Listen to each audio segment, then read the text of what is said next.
Госпожа президент, я запрашиваю единогласное согласие, что следующему коллеге из моего офиса мистер Джеймс Шин будут предоставлены привилегии до 21 ноября 2024 года.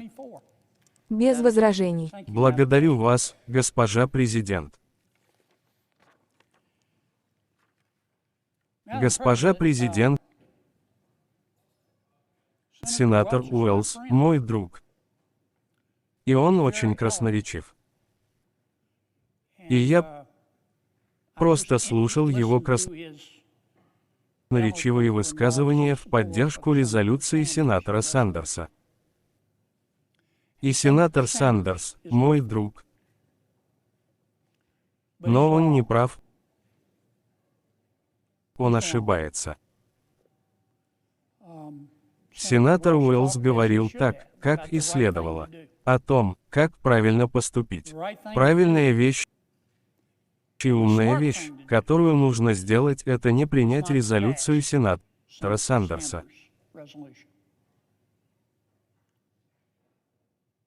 Я не знаю, почему это так, госпожа президент. Если я попаду на небеса, я собираюсь спросить. Но есть некоторые люди в этом мире. Они не в заблуждении. Они не сбиты с толку. Они не больны. Это не то, что их мама или папа не любил их достаточно. Они просто плохие люди. И они причиняют боль другим людям. И они берут чужие вещи. Почему? Потому что они могут. И некоторые из них управляют странами. И они ненавидят Америку.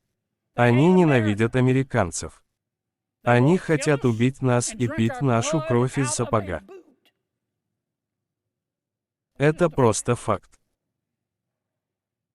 Вам не обязательно быть двоюродным братом Эйнштейна, чтобы понять, что происходит в мире.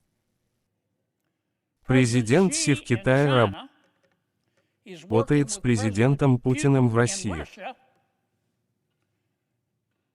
который работает с аятоллой в Иране. Иногда они позволяют Ким Чен Ыну из Северной Кореи присоединиться, но в основном как талисман, который принесет им кофе. Президент Си всем заправляет. Но это не значит, что президент Путин и Россия, и особенно аятолла и Иран не прямо там, рядом с ним. И какова их цель? Их цель, чтобы Россия доминировала в Центральной и Восточной Европе. Их цель – добиться того, чтобы Китай доминировал в Индо-Тихоокеанском регионе. О чем я расскажу через минуту. И чтобы Китай доминировал к югу от Сахары. И чтобы Китай имел возможность свободно перемещаться по Южной Америке. И их цель, чтобы Иран и аятоллы доминировали на Ближнем Востоке. Это то, что они и сделали, пока Израиль не решил дать отпор. Что он и сделал с Хамас, Хизбалла и повстанцы-хуситы. Это просто факт. И один из наших лучших друзей в мире. Может быть, в будущие дни наш единственный друг в мире. Израиль – терпеливый народ. Принципиальный народ. И реалистичные люди. Они решили противостоять Ирану. И в противостоянии Ирану мы обнаруживаем очень быстро. Они также противостоят Китаю и России. Но я оставлю эту тему на другой день. Они решили противостоять Ирану, они победили Хамас в Газе. Они бьют Хизбалла в Ливане. Они должны были это сделать. Несмотря на препятствия, воздвигнутые против их на каждом шагу пути президентом Байденом и вице-президентом Харрис. И если мы поддержим их, Израиль победит аятолл в Иране. Израиль приведет к смене режима. Потому что я скажу вам, что народ Ирана, а не его руководство. Народ Ирана сыт по горло их руководством. У нас есть долг. Не юридическая обязанность, а моральная обязанность – поддержать нашего друга Израиля. Мы обязались это сделать. И кроме этого у нас есть моральный долг сделать это.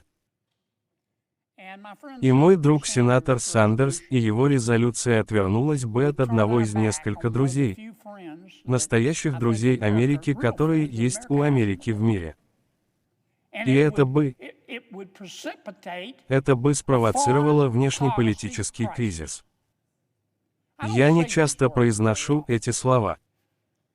Но мы должны прислушаться словам моего друга сенатора Шумера, который собирается голосовать против резолюции сенатора Сандерса. Сенатор Шумер прав. Даже слепая свинья время от времени находит желудь. Сенатор Шумер прав. Нам необходимо провалить эту резолюцию, так как она ускорит иностранный политический кризис. И это не единственный, который мы бы имели в мире.